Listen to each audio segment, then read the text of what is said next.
Hello there, my beautiful Aquarius signs. This is Rachel with Dark Knight Coaching. So today's video is a traditional Celtic crossbred, which is what I pull for all of my videos, but this one in particular has a lot to do with love for you, Aquarius. A lot of you are remaining single, though. I do see that right away. And it's not that you don't want love, it's that you want love that's worth having. But there is a lot here from your energy that I'm picking up on, and a lot of shifts that are happening. The lunar cycles are definitely very vital for you at this time, so make sure you're checking out the lunar calendar. And the lunar calendar is tied to our emotions, but it's also tied to cycles, which is kind of like the maiden mother crone energy. So I do feel like there is a lot of mindset shifts and a lot of wisdom that's going to be kind of thrown at your face. Like, there's not really a good way to say it, Aquarius, but there's a lot of healing that's going to happen, and a lot of nostalgia energy or childlike energy that's coming through. So the first half of this video, Aquarius, I do the tarot, and when I tap into your energy, I listen to music. So the song is usually what I use as the title, which is called Fairie Soiree. So that's going to be in there, but you might want to check out the lyrics for that, because sometimes the lyrics may resonate a lot more than some of the messages in here, or it kind of combines both of those things, I find. But yeah, definitely a lot of healing happening for you.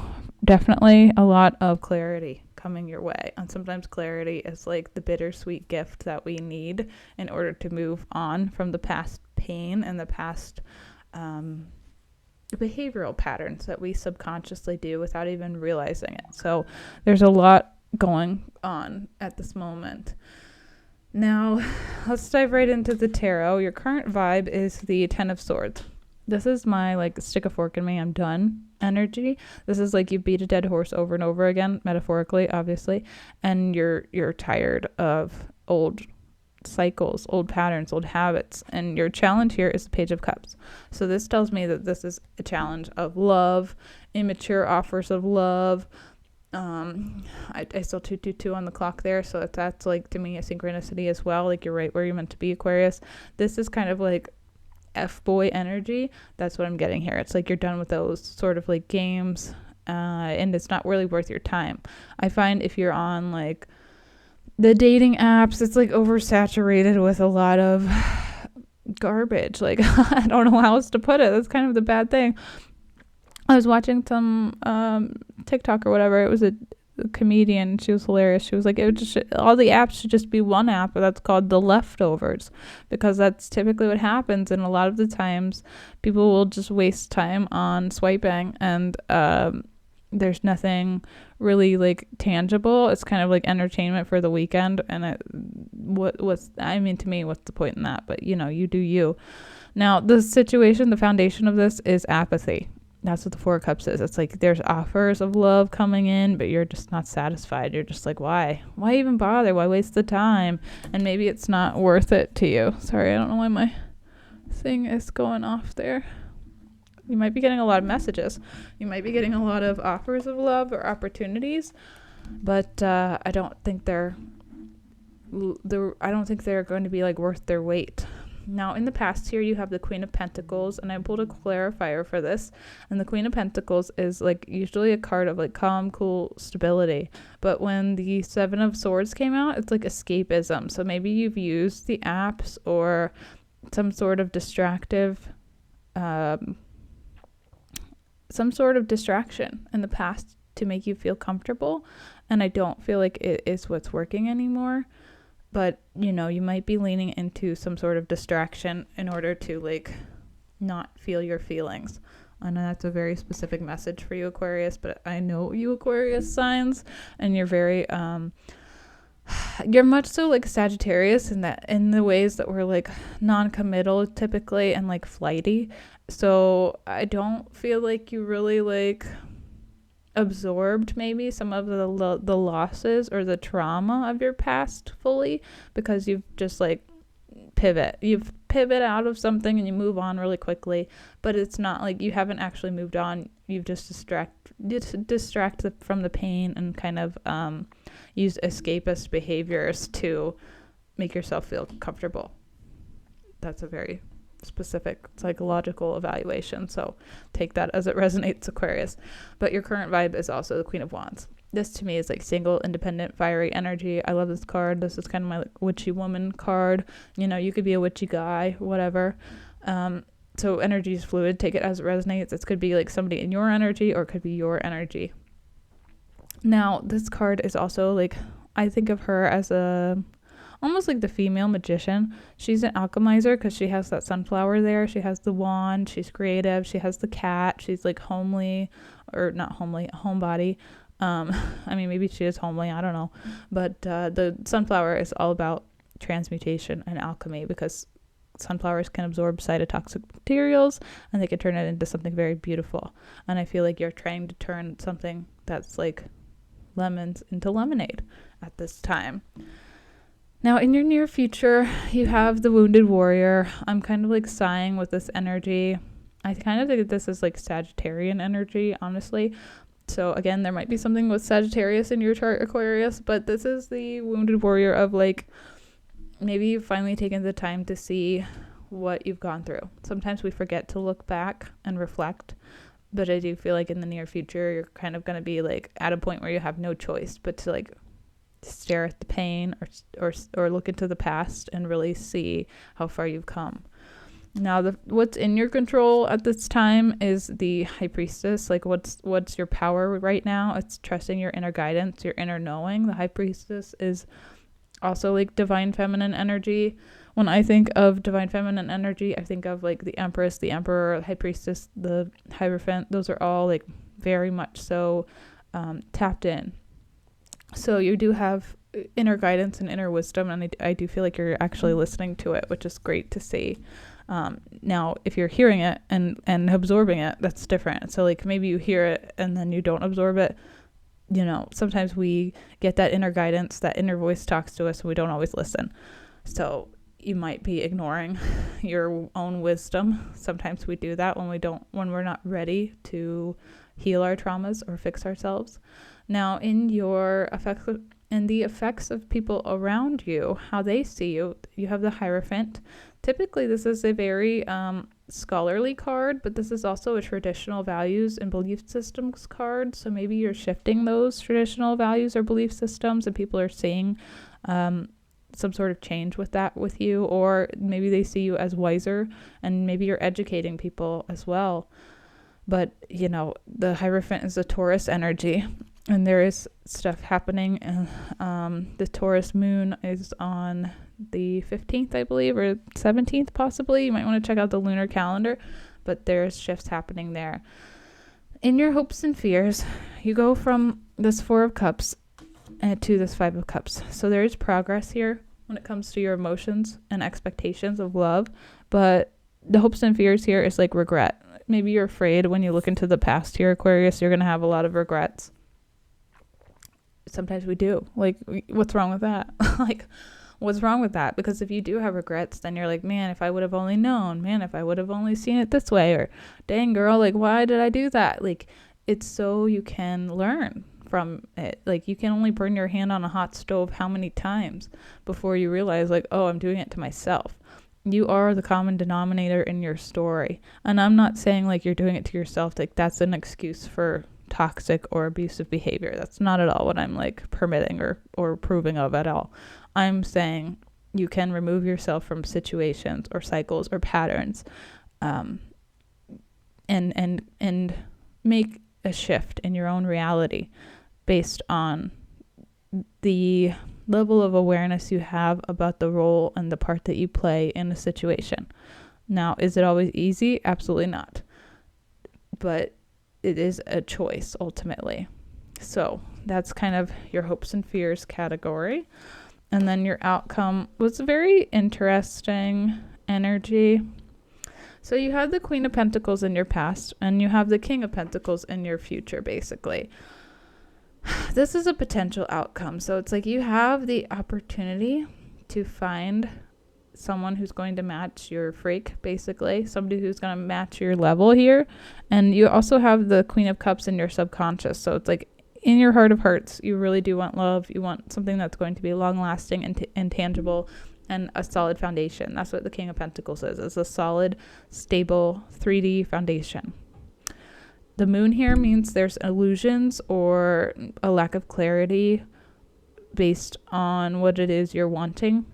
So I don't feel like you have exactly like a very specific image of what it is you're wanting, and I think Spirit really wants you to visualize what it is you think your future or stability really means to you. And maybe that means like making a list of things that you really want in your future or really want in a partner or a friendship even. But I do feel like you kind of have to decide what it is that you want to put up with versus what it is you have no interest in. And that can only be done through looking at the past and seeing what you liked about a relationship and what you disliked. Whew, this was a heavy one, Aquarius. And I know Aquariuses don't really like it when I'm in this deep emotionally, but there is a lot going on here for you. Now, I'm going to pull a bunch of oracle cards for you, Aquarius. So if this message has resonated so far, please make sure you smash the like button. It helps my channel grow. That's all I have for you when it comes to tarot. But I do have a lot of oracle decks that I'm going to pull cards from. So this is from my moon oracle deck, Love by the Moon. Moon is very significant for you at this time. Check out the moon cycle. I am safe to be my true, authentic self. And then you have this one. I like this one. Hamsa. So it says, may your Hamsa hand bring you love, light, luck, and protection. This is also like evil eye protection. So if you need, or if you feel guided, maybe go get yourself one of those evil eye things, or go get one of the Hamsa hands. Like you can buy those as decorations, or even jewelry they sell them as. So that might be relevant for some of you. Something to do with henna tattoos, henna eyebrows, henna something is coming in my head for some reason, or henna hair dye. Oh, you have the nectar and you have the vessel. Wow. Okay. Interestingly enough, the nectar reminds me of cerebral spinal fluid. So when we have the nectar, it's like when they talk about the land of milk and honey in the Bible, they're actually referencing your cerebral spinal fluid. So the milk and honey is the fluid that goes up to your brain, and inside our brain there is this crystalline structure called a pineal gland. And when your cerebral spinal fluid cleanses that, it can help your connection with spirit. It can help your high priestess energy tap in, because our crystal acts like a transmitter, basically, to connect us to the ether, which is essentially the fifth element. Now, this is all scientific fact, so you can Google this. It is proven. But the nectar and the vessel tied together to me means like, it could be like sex magic. It could be like climactic magic, because when you do certain activities, or you do a certain type of breathing, like Wim Hof technique or Hatha yoga, those breathings can basically build up pressure in our cerebral spinal fluid canals, and it can cause almost like this flush with this nectar. So it flushes out that crystalline structure, and eventually it can clear any coatings that have covered it, like fluoride. Fluoride coats that crystalline structure. That's why there's fluoride in the water. That's why there's fluoride in toothpaste. That's why there's a surplus of fluoride to help block us out of our natural, innate, godly, supernatural abilities. And the chemtrails are a whole other thing. I'm not going to go down the rabbit hole, but I could. All right. Now you have number 40, release. I do feel like that's letting go of the past, letting go of an expectation you once held. It says to release is to liberate. To solve problems is to untie knots. And the first step is going back to your roots, to reconnect with home and allies, especially if you have no clear destination. When you know where you're coming from, you can be more certain about where you're going, and then you can explore ways to reach it. If nothing could bind you, where would you go? And do you have to? Who says? And which path leads to where you want to be? Again, I feel like this is just kind of deciding what it is you want this King of Pentacles energy to be. What do you see for your future? And maybe you've never actually like taken the time to do that, because you've been so busy trying to help or heal or fix everyone else's problems that you've never really taken a step back and asked yourself what it is, like, what do you want? And sometimes we find ourselves stuck in those sort of cycles. And you have the round and round card. So I feel like you've been trapped in some sort of karmic relationship in the past, maybe several karmic relationships in the past, but we're finally healing that. And we're finally moving on collectively from those sort of cycles. Because the last year and a half for a lot of the zodiac signs has been about clearing your south node. And your south node is tied to your karma. And sometimes that's not sometimes. I think most of the times that's the most bittersweet gift of a lesson to have. Now you have something about Virgo energy. A time to give rather than to take. This could just be volunteer work. This could just be giving someone a smile if you don't have the time or effort or energy to do that. So it can just be giving someone a helping hand at some point. And then you have discovery. This card is also tied to your roots. I'm seeing 555 on the clock. So that's a card of chaos, conflict, change. A lot of shifting happening for you. Discovery is about knowing what it is you want and knowing what it is you're looking for. And maybe you have no idea. And that can take time to try to have a future plan. And it doesn't have to be set in stone. It can be just, I want to be happy. I want to have plants. I want to get a cat. I want to start my creative process and pursue my passion, and discovering whatever that is that brings you joy or whatever it is, I think is vital at this time. Something about flowers are important. Something about Alice in Wonderland too, because there's a face in the flower there. But this is tied to your root chakra, and that's all about your stability, or it's kind of where your flight or fight mechanism is. So maybe you've been in fight or flight mode and it's time to mellow yourself out. Now, the third eye intuition card I have for you is identify. It says, do you have or believe in women's intuition? How does this apply to you? If you're not a woman, is there a way perhaps that a strong woman in your life might guide you here? So maybe you need to reach out to other like-minded people or a soul tribe of some sort. Sometimes that's hard to find people who are open-minded enough to even watch tarot videos, let alone do self-help sort of practices, which I kind of view tarot as a self-help thing, because it's you're trying to use a tool of divination to guide you, and a lot of people are not open to that. So maybe you need to find a coven of sorts and build a bond there. Sometimes that can be done through a spiritual retreat or yoga, or I'm trying to think. I don't know. You'll have to Google some meetup sort of things.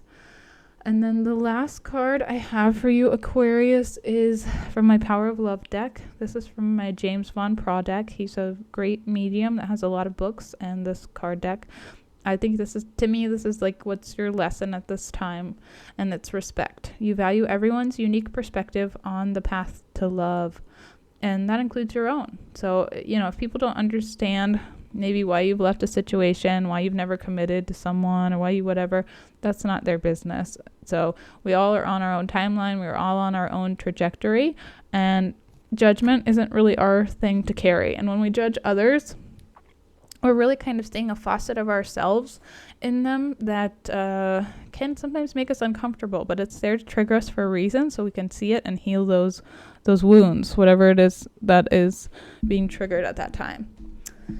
Now, that's what I have for you, Aquarius. Hopefully this video helped. If it did, please, again, smash that like button. It helps my channel grow. I greatly appreciate it. Thank you for being here, and I will see you next time.